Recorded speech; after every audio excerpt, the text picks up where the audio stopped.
উঠতি বয়সী এই তরুণের ইচ্ছে ছিল মডেল হওয়ার, কিন্তু ঝিনাইদহ ৪ আসনের এমপি আনোয়ারুল আজিম আনারের বন্ধু আখতারুজ্জামান শাহিনের খপ্পরে পড়ে মডেল হওয়ার স্বপ্ন ফিকে হলেও যেন আলাদিনের চেরাগ পেয়েছিলেন এই শিলাস্তি রহমান ওরফে সেলেস্কি। নামি দামি গাড়িতে চড়ে শহর দাপিয়ে বেড়াতেন শাহিনের সঙ্গে। শাহিন দেশে আসলে তার বাংলোতেই সময় কাটত তার। টাঙ্গাইলের নাগপুরে জন্ম হলেও তার বেড়ে ওঠা ছিল পুরান ঢাকায়। তবে কয়েক মাস ধরে থাকতেন উত্তরার একটি অভিজাত ফ্ল্যাটে। গোয়েন্দাদের মতে এসব কিছুই শাহিনের, তবে ভোগ করতেন এই তরুণী। কলকাতার নিউ টাউনের ফ্ল্যাটে ঝিনাইদহ ৪ আসনের এমপি আনোয়ারুল আজিম আনারকে হত্যার ঘটনায় সর্বপ্রথম আটক হওয়া ৩ আসামির মধ্যে এই তরুণীও একজন। এরপরই আলোচনায় আসতে শুরু করে শিলাস্তির নানান কর্মকাণ্ড। গোয়েন্দারা বলছেন, এমপিকে হত্যার আগে মূল পরিকল্পনাকারী আখতারুজ্জামান শাহিন তার বান্ধবী শিলাস্তি রহমানকে হানি ট্র্যাপ বানিয়ে ফাঁদে ফেলেছিলেন। সেই ফাঁদে পড়ে কলকাতার নিউ টাউনের ফ্ল্যাটে এসে প্রাণ হারাতে হয়েছে আওয়ামী লীগের বাহুবলী খ্যাত এই এমপিকে। আসসালামু আলাইকুম প্রিয় দর্শক, ফাইনালি চলে আসলাম আপডেট ও গুরুত্বপূর্ণ কিছু নিউজ নিয়ে আপনাদের মাঝে। প্রিয় দর্শক, অবশ্যই ভিডিওটি শেষ অবধি দেখবেন। দর্শক, আপনাদের কাছে ছোট্ট একটি অনুরোধ, দেশ এবং দেশের বাইরে হলে কমেন্ট বক্সে লিখে জানিয়ে দেবেন, আর চ্যানেলে নতুন হলে সাবস্ক্রাইব করে পাশে থাকা বেল বাটনটি অবশ্যই অল করে দেবেন, কারণ পরবর্তী আপডেট নিউজ সবার আগে পাওয়ার জন্য প্রিয় দর্শক আর অবশ্যই একটি লাইক দেবেন। দর্শক, আর দেরি নয়, মূল ভিডিওতে যাওয়া যাক। আপনাদের সবাইকে স্বাগত জানাই আমার কথা শুনবার জন্যে। বাংলাদেশের অভ্যন্তরীণ রাজনীতিতে ভারত, চায়না, যুক্তরাষ্ট্র, খানিকটা রাশিয়া প্রায়শই আলোচনায় আসছে ইদানিংকালে, এবং বিশেষ করে চীন নিয়ে প্রচুর কথাবার্তা হচ্ছে। অনেকেই বলেন যে 2024-এর 7ই জানুয়ারি নির্বাচনে আসলে জিতেছে চীন। বাংলাদেশে ক্রমবর্ধমান চীনের প্রভাব বৃদ্ধি পাচ্ছে, সেটা আমরা জানি এবং অনেকেই বলবার চেষ্টা করছেন। তাতে লাভ ক্ষতি কি? বাংলাদেশ, অনেকেই মনে করেন যে চীনের পেটের মধ্যে ঢুকে পড়েছে অর্থনৈতিকভাবে, একই সঙ্গে খানিকটা রাজনৈতিকভাবে ভারতের পেটের মধ্যে ঢুকে পড়েছে। এটি স্বাধীন সার্বভৌম দেশের জন্য এটা কতটা কল্যাণকর, এই প্রশ্ন নানানজন নানানভাবে তুলছেন। ভারত আমাদের প্রতিবেশী, আমরা অনেক কিছু বদলাতে পারবো, প্রতিবেশীকে বদলাতে পারবো না, কিন্তু এই প্রতিবেশীর নানা ক্রিয়াকর্মে বাংলাদেশের জনগণের অসন্তোষ আছে। কিন্তু সেই অসন্তোষকে পুঁজি করে অনেকেই চেষ্টা করছেন বাংলাদেশে চাইনিজ পদচিহ্ন বা চীনের ফুটপ্রিন্ট বাড়াবার জন্যে। আমরা এটা লক্ষ্য করেছি যে নির্বাচনের আগে যারা পশ্চিমের প্রতি খানিকটা সহানুভূতিশীল ছিলেন বা তাদের সমর্থন করতেন, তাদেরকে পছন্দ করতেন, বিশেষ করে মার্কিন যুক্তরাষ্ট্রকে, তারাও এখন একেবারে পুরো 180 ডিগ্রি ঘুরে এখন চীনের পক্ষাবলম্বন করছেন। চীন নিয়ে আমার ব্যক্তিগত কোনো সমস্যা নেই, এবং কেউ যদি পক্ষাবলম্বন করেন তাতেও কোনো সমস্যা নেই। আমরা অবশ্যই রাষ্ট্র হিসেবে সবার সঙ্গে একটা ভালো সম্পর্ক রক্ষা করে চলবে এবং আমাদের মধ্যে আদান প্রদান লেনদেনগুলো চলতেই থাকবে। বর্তমান বিশ্ব বাস্তবতা এটা অপরিহার্য, এবং চীন যেহেতু অর্থনৈতিকভাবে একটা শক্তিশালী দেশ এবং পৃথিবীতে এখন অন্যতম এটি প্রভাবশালী দেশ, তাকে আমরা অস্বীকারও করতে পারবো না। কিন্তু একথা আমাদের সবসময় মাথায় রাখতে হবে, যেখানে একাধিক পক্ষ থাকবে, ভালো মন্দ বাছাই করবার সুযোগ থাকবে, তখন আমাকে অবশ্যই আমার স্বার্থের অনুকূলে যায় যে পক্ষ, সেই পক্ষকে সমর্থন করতে হবে। এবং একথা কেউ অস্বীকার করতে পারবেন না যে যদি কেউ না অন্ধ চীনের ভক্ত হন, যে চীন আসলে গণতন্ত্র, মানবাধিকার এসবের ধার ধারে না। চীনের ডেট ট্র্যাপের কথা আমরা জানি, ঋণের ফাঁদে ফেলে তারা এক একটা দেশকে কিভাবে ক্ষতিগ্রস্ত করে সে কথা আমরা জানি। আমরা জানি শ্রীলঙ্কায় কি হয়েছে, আফ্রিকার বিভিন্ন দেশে কি হয়েছে আমরা সেটা জানি। আমরা জানি যে চীন আমাদেরকে একটা বড় অঙ্কের টাকা অঙ্গীকার করে ঋণ হিসেবে বা প্রকল্প সহায়তা হিসেবে সেটা আবার বন্ধ করে দেয়। আমরা জানি এটা পৃথিবীর বহু দেশে তারা করেছে, অনেক প্রকল্পের মাঝখান থেকে তারা সরে গেছে, এবং তাদের অ্যাকাউন্টেবিলিটি, জবাবদিহিতে ধার তারা ধারে না। এক ধরনের মূল্যবোধের সংকট তৈরি করবার ক্ষেত্রে তাদের এক ধরনের ভূমিকা আছে। তারা বিভিন্ন দেশের রাজনীতিকদের, এমনকি আমাদের দেশেও রাজনীতিক বা আমলাদের দুর্নীতিগ্রস্ত করতে ভূমিকা রাখে বা সহায়তা করে। কেননা তাদের ওই যে প্রকল্প এক একটা পাওয়ার জন্য তারা এই যে কমিশনের নামে ঘুষ লেনদেনে যথেষ্ট পরিমাণে অভ্যস্ত। এই সংকটগুলো কিন্তু আছে, এবং চীনের ক্ষেত্রে সম্পর্ক রক্ষা করবার ক্ষেত্রে আমাদেরকে বিবেচনা রাখতে হবে। যাই হোক, আমি মূল কথায় আসি। আমরা সবাই জানি যে চীন আমাদের এখানে অনেক বড় বড় প্রকল্পে বিশাল বিনিয়োগ করছে, অনেক কনস্ট্রাকশন হচ্ছে চীনের টাকায়, এবং আমরা একথাও বলতে পারি যে চীন আসলে একটা কন্ট্রাক্টরের ভূমিকায়, সে ঠিক অন্য বিনিয়োগকারীদের মতো নয়, সেখানে শিক্ষায় স্বাস্থ্যে সেই অর্থে খুব একটা বিনিয়োগ করে না। So they are basically contractor. তো যেগুলোকে মিডিয়াতে উন্নয়ন প্রকল্প হিসেবে ডাকা হয়, সাধারণত সেই ধরনের প্রকল্প সঙ্গে চীনের একটা সংযোগ আছে, বা সেই ধরনের প্রকল্পে তারা আমাদেরকে সহায়তা করছে। কনস্ট্রাকশন মানেই উন্নয়ন কিনা, সেই প্রশ্ন কিন্তু খুব জরুরি একটি জিজ্ঞাসা হতে পারে। এই যে চারদিকে চীনের মতো গুণগান শুনতে পাওয়া যায়, চীনের যত গুণগান আমরা শুনতে পাই আমাদের চারপাশে, এগুলো কিন্তু একটাও সহযোগিতা না, সবই ঋণ, এবং বেশ চড়া সুদের ঋণ। মানে দাঁড়াচ্ছে যে চায়না এখানে এক ধরনের মহাজনী কারবার খুলে বসেছে। আর এই কারবার নিরাপদে বা এই ব্যবসা নিরাপদে চালানোর জন্যে যেটা দরকার তা হচ্ছে চাইনিজ মডেলের শাসন, সেটাও চায়না নিশ্চিত করতে চায়। আজ আমরা এই প্রসঙ্গে সংক্ষেপে কিছু কথা বলবার চেষ্টা করব। আপনাদের আমি স্মরণ করিয়ে দিতে চাই, কারো কারো হয়তো স্মরণ থাকবার কথা, কিন্তু যাদের স্মরণ নেই তারা, যারা জানেন না তাদের জন্য তাদেরকে জানাতে চাই যে গত 2020 সালে কেমব্রিজ ইউনিভার্সিটি প্রেস থেকে প্রকাশিত হয় আলোচিত বই the art of political control in China. ওই বছরই অর্থাৎ 2020 সালেই আমেরিকান পলিটিক্যাল সায়েন্স অ্যাসোসিয়েশনের ডেমোক্রেসি অ্যান্ড অটোক্রেসি বিভাগ থেকে পুরস্কৃত হয় বইটি।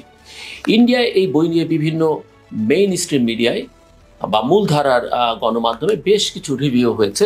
লেখক ড্যানিয়েল সি ম্যাটিংলি চীনের হুনান প্রভিন্সে বসেই স্বৈরাচারের স্বরূপ গভীরভাবে বিশ্লেষণ করেন। আর সেই স্বরূপ বা গবেষণা গ্রন্থই হচ্ছে যেটা, সেই স্বরূপ যে গবেষণা গ্রন্থে তিনি তুলে ধরেছেন সেটা হচ্ছে the art of political control in China, বা রাজনীতিকে কঠোরভাবে নিয়ন্ত্রণ করায় চায়না কৌশল। ড্যানিয়েল সি ম্যাটিংলি ইয়েল ইউনিভার্সিটির রাষ্ট্রবিজ্ঞান বিভাগের তরুণ সহকারী অধ্যাপক, আন্তর্জাতিক রাজনীতি, ইতিহাস, ঐতিহাসিক অর্থনৈতিক ব্যবস্থা মূলত তার আগ্রহের বিষয়।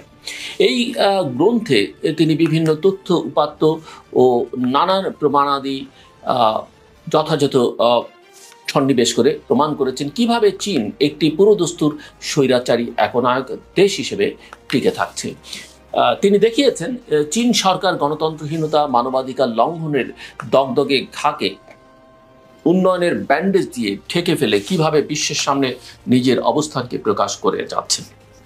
আর এর প্রভাবে আরও কিছু দেশ গণতন্ত্রহীন, অমানবিক উন্নয়নের চিকির তুলে জনগণের সর্বনাশ করছে।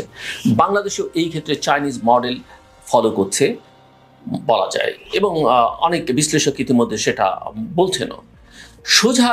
সোজা কথায় যেটা বলা যায় সেটা হচ্ছে যে চীন সরকার কিভাবে নিজ দেশের জনগণকে নিয়ন্ত্রণ করে রাখে এবং সরকারকে সমর্থন করতে বাধ্য করে, সেটাই এই বইয়ের আলোচ্য বিষয়বস্তু, যা বর্তমানে বাংলাদেশের সমাজকে নিয়ন্ত্রণের সরকারি কৌশলের সাথে বেশ মিল আমরা দেখতে পাই। অনেকগুলো জায়গাতে, অনেক ক্ষেত্রেই চীনের সরকারের সঙ্গে বাংলাদেশ সরকারের এই মিলগুলো আমরা কিন্তু বেশ ভালোভাবেই দেখতে পাই, এবং এটাই হচ্ছে মূল সংখ্যার জায়গা। এখন এটা দিবালোকের মতো পরিষ্কার যে বিশ্বব্যাপী যেসব দেশকে চীন তার উন্নয়নের অংশীদার হিসেবে কাছে টেনে নিয়েছে, এমনকি বেল্ট অ্যান্ড রোড ইনিশিয়েটিভের মাধ্যমেও বা তাদের দেশে ঢুকেছে, সেসব দেশে তাদের অর্থাৎ চীনের অভ্যন্তরীণ রাজনীতিকে নিয়ন্ত্রণ করার কৌশলগুলো বলা যেতে পারে যে অর্থনৈতিক সহযোগিতার পাশাপাশি রপ্তানি করেছে। তবে এটা খুবই স্বাভাবিক সামাজিক, সাংস্কৃতিক, অর্থনৈতিক লেনদেনের বাই প্রোডাক্ট হিসেবে তুলনামূলক শক্তিশালী দেশের রাজনৈতিক মতাদর্শ ঋণগ্রহীতা দেশে ঢুকে পড়ে, এবং এটা পৃথিবী জুড়ে এখন সকল ক্ষেত্রেই ঘটে থাকে। একইভাবে চীনের অর্থনৈতিক অংশীদার দেশগুলোর সরকারসমূহ, বিশেষ করে দক্ষিণ এশিয়ার মিয়ানমারে গণতন্ত্র এখন পুরোপুরি মৃত, আর পাকিস্তানের গণতন্ত্র মৃত্যু পথযাত্রী। ভঙ্গুর অর্থনীতির অবস্থা তো বলাই বাহুল্য। অন্যদিকে শ্রীলঙ্কার কথা যদি আমরা বিবেচনা নিই, যে শ্রীলঙ্কার সরকারকে লুটপাটের উন্নয়নের সুযোগ দিয়ে দেশটাকে দেউলিয়াতের পথে নিয়ে এসেছে চীন। শ্রীলঙ্কার রাজনীতি ও সরকার হয়ে গেছিল দ্য ফ্যামিলি অ্যান্ড কোম্পানি ধরনের। মিয়ানমার বা বার্মা হচ্ছে চীনের কার্বন কপি, শুধু অনুন্নত এটুকুই ভিন্ন চীন থেকে অনুন্নত শ্রীলঙ্কা। শুধু অর্থনীতিকে এক পাশে রেখে বাকি সব যেন আয়নায় দেখা একটা প্রতিবিম্ব, যেটা আপনার আমার কোনো সুবিবেচকের ভালো লাগবার কথা নয়। আমরা আরো মিলিয়ে দেখতে পারি, চীন যেভাবে জিনজিয়াং তথা পূর্ব তুর্কিস্তানের প্রায় 15 লক্ষ উইগুর মুসলিমদের কনসেন্ট্রেশন ক্যাম্পে দশকের পর দশক ধরে বন্দী রেখে হীরক রাজার দেশের মতো ব্রেইন ওয়াশের চেষ্টা চালাচ্ছে, তারই প্রতিবিম্ব কিন্তু মিয়ানমারে রোহিঙ্গা গণহত্যা এবং দেশ ত্যাগে বাধ্য করা এবং তার সাফারিংস কিন্তু আমাদের উপর দিয়ে যাচ্ছে, আমরা তার জন্য সাফার করছি এবং এর সবই ঘটছে কিন্তু চীনের সমর্থনে। এমনকি মিয়ানমারের কাছে যেসব মুসলিম দেশ মারণাস্ত্র বিক্রি করছে, তারা সকলেই কিন্তু চীনের অর্থনৈতিক অংশীদার। ম্যাটিংলির ভাষ্যমতে স্বৈরতন্ত্রকে টিকে থাকতে হলে সাধারণত রাষ্ট্রযন্ত্রের মুখ্য পদগুলোকে পুরোপুরি নিয়ন্ত্রণে নিতেই হয়, যা তিনি প্রত্যক্ষ করেছেন চীনে। সেখানে প্রায় 4টি রাজ্য এবং 14টি গ্রামের উপর করা সার্ভের ভিত্তিতে বা জরিপের ভিত্তিতে ম্যাটিংলি প্রমাণ করেছেন কিভাবে কমিউনিস্ট পার্টি অফ চায়না প্রান্তিক গ্রামের সমাজকে নিয়ন্ত্রণ করে। এই নিয়ন্ত্রণ প্রক্রিয়াকে জায়েজ করতে গিয়ে বিশেষ মতবাদকে এমনভাবে স্ট্যাবলিশ বা প্রতিস্থাপন করা হয় বা স্থাপন করা হয় যেন এটার বিপক্ষে যাওয়াই ভয়াবহ দেশদ্রোহিতা। এইসব দেশদ্রোহীদের অনাগত ভবিষ্যৎ সন্তানেরাও জন্মাবে দেশদ্রোহী হয়ে। এবং পরিস্থিতি আমরা সবাই বুঝতে পারি যে আসলে কৌশলটা কতটা অগণতান্ত্রিক, কতটা অমানবিক। অন্যদিকে উল্টোভাবে যদি কেউ চিহ্নিত দেশদ্রোহী হয়েও রাষ্ট্র প্রচারিত মতবাদের মুরিদ হয়ে যান, তাহলে সে বিচারের ঊর্ধ্বে, অর্থাৎ কমিউনিস্ট পার্টির সদস্যদের জন্য সবকিছু জায়েজ। বাংলাদেশে ক্ষমতাসীন দলের হলে এখন যেমন সবকিছু জায়েজ, আর কি অনেকটা সেই রকমই চীনের অবস্থা। এখন সেটা চীন থেকে আমরা ধার করছি না, আমাদের থেকে চীন নিচ্ছে। যেমনটা অনেকেই প্রশ্ন করেন যে ভারত কি বাংলাদেশের রাজনৈতিক গণতান্ত্রিক ব্যবস্থায়, ভারত কি বাংলাদেশে কে অনুসরণ করছে কিনা। যেমন অরবিন্দ কেজরিওয়াল বলছেন যে ভারত এখন বাংলাদেশকে অনুসরণ করছে, পাকিস্তানকে অনুসরণ করছে, নাকি আমরা আসলে তাদেরকে অনুসরণ করছি, সেই রকমই প্রশ্নটা। ফলে ব্যক্তিগতভাবে একদম প্রাইভেট জোনে কোনো একজন ভিন্ন মতের অনুরাগী হলেও বা অনুসারী হলেও সরকারের বিশেষ মতবাদকে পবিত্র জ্ঞান করেই জনসমাজে নিজের মত প্রকাশ করতে হবে। উচ্চতর পদের চাকরি তথা জীবন জীবিকার সুবিধা ভোগ করতে গেলে ওই বিশেষ মতবাদের স্টেরিওটাইপের ভেতর দিয়ে যেতে হবে। এতে রাষ্ট্রযন্ত্রের মুখ্য পদে সরকার বিরোধী কোনো ব্যক্তি যদি ঢুকেও পড়েন, সেখানে তাকে মরা সাপের মতো সোজা হয়ে থাকতে হয়, কারণ এখানে তার ক্যারিয়ার তথা জীবনের চাহিদাকে বা বেঁচে থাকার প্রয়োজনীয়তার কথা চিন্তা করতে হয়। এখানে রাষ্ট্র স্বার্থের বিরুদ্ধে, আরো বিশেষভাবে বললে সরকারের স্বার্থের বিরুদ্ধে যাতে কেউ অবস্থান নিতে না পারে, তা সফলভাবে সংরক্ষণ করতে পেরেছে এবং সেটা করেছে রাষ্ট্র সরকারের মধ্য দিয়ে। এখানে পার্টি রাষ্ট্র স্বৈরতন্ত্রকে বেগবান এবং বিশুদ্ধতায় পরিপুষ্ট করতে সমাজে এমন ধরনের সিভিল সোসাইটি বা নাগরিক সমাজ তৈরি করা হয়েছে বা গণমাধ্যম তৈরি করা হয়েছে, যাতে তারা সরকারের ছায়া হিসেবে কাজ করে। যেমন সুশীল সমাজ, শিল্পী সমাজ, সাহিত্যিক, বুদ্ধিজীবী সমাজ, সাংবাদিক, আমাদের খেলাধুলার আইকনিক প্লেয়ার, আমাদের চীনের বা অন্যান্য দেশগুলো, এই ধরনের দেশগুলোতে ধর্মগুরু বা ধর্মবিদ, মসজিদের উন্নয়ন, সামাজিক ক্লাব বা ইউনিয়ন সব রাষ্ট্র প্রচারিত মতাদর্শের আলোকে ফাংশন করে। কারো কোনো ভিন্ন মতের সুযোগ এখানে নেই। আমাদের দেশেও বিভিন্ন ট্যাগ দিয়ে প্রথমে অপছন্দের লোকদের চরিত্র হনন করা হয়, হিউম্যানাইট করা হয়, তারপরে শুরু হয় রাষ্ট্রীয় হয়রানি। চীনেও এই একই মডেল ফলো করা হয়। এখন কে কার থেকে, আমি আবার ওই পুরোনো কথায় যাই, কে কারটা গ্রহণ করছে, কে কার মডেল ফলো করছে, সেটা নিয়ে অন্য আলোচনা হতে পারে, অন্য বিশ্লেষণ হতে পারে। যাই হোক, অন্যদিকে যেসব কথা স্বৈরাচার সকণ্ঠে, যে কোনো দেশে স্বৈরাচার সকণ্ঠে বলতে পারে না, সেই কথা ওই সকল, যে সকল বিভিন্ন পেশা গোত্রের ব্যক্তিবর্গের কথা একটু আগে উল্লেখ করলাম, ওই সকল ব্যক্তি প্রতিষ্ঠান থেকে বারবার বলে জনমত তৈরি করা হয় এবং স্বৈরাচারী সরকারের নিরাপত্তা বজায় রাখা হয়। উন্নয়ন, আধুনিকতা, নানান নামের পাকওয়াজি কথার ফুলঝুরি ছুটতেই থাকে এদের বয়ানে বা ন্যারেটিভস। এমন ধরনের সাংস্কৃতিক সংগঠনগুলোকে পৃষ্ঠপোষকতা দেয়া হয় যারা বিনোদনের ভেতর দিয়ে সরকারকে গ্লোরিফাই করবে, কিন্তু নাগরিকের আকাঙ্ক্ষার তোয়াক্কা করবে না। এবং সেটা কিন্তু এখন যে কোনো সাধারণ মানুষের কাছে অত্যন্ত স্পষ্ট, বাংলাদেশের ক্ষেত্রেও আমরা দেখতে পাই। সো এইসব প্রক্রিয়া ব্যাকরণগতভাবে ফলো করা হয়। তবে চীনা কমিউনিস্ট সরকারের এজেন্ডা বাস্তবায়নের প্রধান হাতিয়ার হচ্ছে গুপ্ত বা সিক্রেট পুলিশ এবং মিলিটারি। ভয় সংস্কৃতি সকল ধরনের স্বৈরাচারের টিকে থাকার মূল হাতিয়ার। ভিন্ন মত পোষণ করলেই সিক্রেট পুলিশ তাকে ধরে নিয়ে গুম বা কোনো ইন্টারোগেশন সেলে নিয়ে যাবে।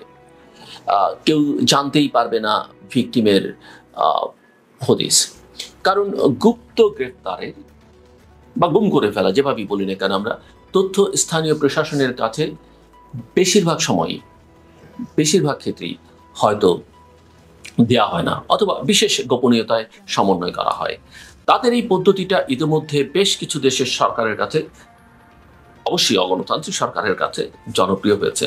বাংলাদেশে তো আমরা এটা গত বেশ কয়েক বছর ধরে দেখে আসছি, কিভাবে জনসাধারণের শান্তিপূর্ণ কর্মসূচিতে তাজা গুলির ব্যবহার করে স্বৈরাচারী এজেন্ডা বাস্তবায়ন করেছে, তা কিন্তু দেখিয়েছেন। কর্মী তৈরির প্রক্রিয়ায় বাক স্বাধীনতা, গণতান্ত্রিক মন মানসিকতা প্রযোজ্য নয়। স্বৈরাচারের পারপাস বা স্বার্থ সার্ভ করবার মানসিকতা তৈরি হওয়াটাই হচ্ছে মূল লক্ষ্য, আর এটি যোগ্যতা। চীনের গ্রাম থেকে শুরু করে এলিট সোসাইটি সবখানে কিন্তু চীনা কমিউনিস্ট পার্টির নিয়ন্ত্রণে নিয়োগ প্রক্রিয়ার ভেতর দিয়ে নানান সিভিল সোসাইটি বা নাগরিক সমাজ তৈরি করা হয়, যাদের তুলনামূলক নিরপেক্ষ বা স্ব সমাজের প্রতি দায় থাকার সুযোগ নেই। চীনের কমিউনিস্ট পার্টির সরকারের পরিপূর্ণ নির্দেশনা ও নিয়ন্ত্রণেই তাদের চলতে হয় এবং চলতে হবে, এবং তারা চলেছে সেভাবে। বাধ্যতামূলক এক সন্তান গ্রহণ থেকে ব্যক্তিভেদে জমি বরাদ্দ প্রক্রিয়া সবই রাষ্ট্র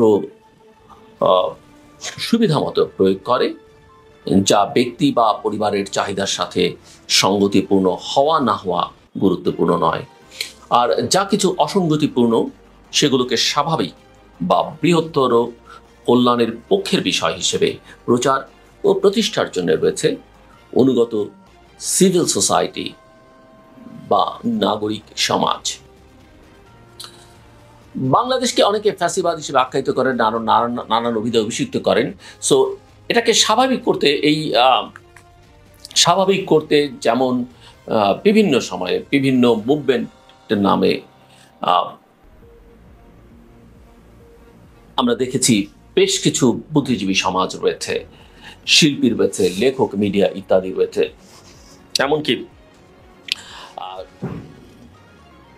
তারা হয়তো বিশেষ কোনো ইস্যুতে কথা বলেছেন, যেমন শাহবাগ আন্দোলনের সময় আমরা দেখেছি তারা একটি বিশেষ কজে, এবং সে কাজটা অবশ্যই হয়তো তাদের মতো করে তাদের দিক থেকে একটা দাবি তারা তুলতেই পারেন, কিন্তু সমাজে রাষ্ট্রে আরও যে সংকটগুলো আছে এত বড় একটা আন্দোলনের মধ্যে সেই বিষয়গুলো কিন্তু স্থান পায়নি। কাজে বোঝাই যায় যে ওখানে বিশেষ স্বার্থ, বিশেষ উদ্দেশ্য কিন্তু ওই প্রক্রিয়ার মধ্যে ছিল, এবং যেটা আসলে সংকটকে তৈরি করেছে, এবং সেই আন্দোলনকেও কিন্তু পরে তখন যারা সমর্থন জুগিয়েছিলেন, ফ্যাসিলিটেট করেছিলেন, সহযোগিতা দিয়েছেন, তারা সেটা করেননি। সো ম্যাটিংলির এই গবেষণা গ্রন্থটি তিনি যে থিওরি দিয়েছেন এবং এর পক্ষে দেওয়া তথ্য উপাত্ত দিয়ে বৈশ্বিক স্বৈরাচারের চেহারা কিন্তু চেনা যাবে। তিনি প্রমাণ করেছেন স্বৈরাচারের সহযোগীরা রাষ্ট্রীয় সুযোগ সুবিধা ও সম্মান দ্বারা কিভাবে প্রতিষ্ঠিত হয় এবং সমাজের উপর প্রভাব বিস্তার করে স্বৈরাচারের হাতকে আরও বেশি গতিশীল, আরও বেশি শক্তিশালী করে গড়ে তোলে। স্বৈরাচার শক্তি অর্জন করে মূলত প্রান্তিক গ্রামের একটা পার্টি সমর্থিত সমিতি বা ইউনিয়ন থেকে। সেখান থেকে শুরু করে রাষ্ট্রের কেন্দ্র পর্যন্ত বা সেন্ট্রাল পর্যন্ত সবই থাকে পরিপূর্ণ নিয়ন্ত্রণে। পেশাজীবী সংগঠন যেগুলোর অন্তত নিরপেক্ষ থাকা প্রয়োজন নাগরিক স্বার্থে, বাংলাদেশে সেটা এখন একেবারেই অবলুপ্ত আমরা দেখি না, সেখানেও পার্টি পলিসিকে ধারণ করে অ্যাসোসিয়েশন তৈরি করা হয় ক্ষমতার নিরাপত্তা এবং স্থায়িত্ব টিকিয়ে রাখতে, যারা মূলত পার্টির এক একটা সাউন্ড বক্স হিসেবে কাজ করে। এবং এই সাউন্ড বক্সের শব্দ কিন্তু আমাদের কানে প্রায়শই আমরা শুনতে পাই, এবং শব্দ দূষণের মতো অনেকটা, এবং চীনে তো সেটা হরহামেশা হচ্ছে। সো এক কথায় এখনকার ফ্যাসিবাদের কৌশল হলো সে নিজেকে ফ্যাসিস্ট বলবে না, মুখে গণতন্ত্রের কথা, মত প্রকাশের স্বাধীনতার কথা বলবে, প্রচুর মিডিয়া থাকবে, বুদ্ধিজীবী থাকবে, সিভিল সোসাইটি থাকবে, পার্লামেন্ট থাকবে, নির্বাচনও থাকবে, প্রতিষ্ঠান থাকবে, কিন্তু এগুলোর কোনো মেরুদণ্ড থাকা যাবে না। সব থাকবে, থাকবে না শুধু স্বাধীনতা, এগুলো স্বাধীনভাবে কার্যকর থাকবে না, এগুলো ফাংশনাল হবে না, সবই হবে পার্টিজান। রাষ্ট্র আর পার্টির মধ্যে ভেদ রেখা বা পার্থক্য মুছে ফেলেই সমাজে একচ্ছত্র রাজনৈতিক নিয়ন্ত্রণ প্রতিষ্ঠা করার এই কৌশলই হচ্ছে গণতান্ত্রিক মোড়কে ফ্যাসিস্ট শাসনের কৌশল। আর চীন বর্তমান দুনিয়া মডেলের গুরু। চীন হচ্ছে বর্তমান দুনিয়া এই মডেলের গুরু বলা যেতে পারে তাকে। তাদের পার্টাগুলো গুরুকে অনুসরণ করেই সমাজের রাজনৈতিক নিয়ন্ত্রণ কায়েম করতে সফল হচ্ছে। ফলে চীন শুধু ঋণের বোঝাই চাপিয়ে দিচ্ছে না, জনগণের অধিকার হরণের সব নীতিও আমাদের এখানে বেশ ভালোভাবেই অনুশীলন করা হচ্ছে, তা এই গবেষণা থেকে সহজেই বুঝতে পারা যায়। অর্থাৎ চীন এই ভাবাদর্শ, এই মতবাদ, এই কৌশল কিন্তু সে যেখানে যায়, বিনিয়োগ নিয়ে যায়, সহযোগিতার নামে যায়, সেগুলো ঢুকে দেয়, এবং সেটা কিন্তু আমরা এখন ভুক্তভোগী দেখতেই পাই। তবে নাগরিকদের আসার জায়গা হলো সময়ের ব্যবধানে স্বৈরতন্ত্রের পতন কিন্তু বাধ্যতামূলক। যতটা দীর্ঘসূত্রিতা নাগরিকদের উপর চেপে থাকবে ততটা কষ্ট সইতে হবে ঠিকই, তবে যখন পতনের শুরু হবে তখন এই সমস্ত মেকানিজম ব্যাকফায়ার করে। তবে এর জন্য আগে থেকে তাদের কৌশলগুলো কিন্তু বুঝতে হবে। দেখা যাচ্ছে গণতান্ত্রিক সমাজের মডেলটা তারা বিকৃত করেই ফ্যাসিবাদ টিকিয়ে রাখছে।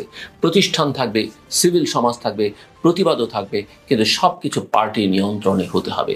এটাই গণতান্ত্রিক যুগে ফ্যাসিবাদ টিকে থাকার চৈনিক মডেল বা চায়না মডেল। এতক্ষণ আমার কথা শুনবার জন্য আপনাদের অসংখ্য ধন্যবাদ। আপনারা সবাই ভালো থাকবেন এবং নিরাপদে থাকবেন।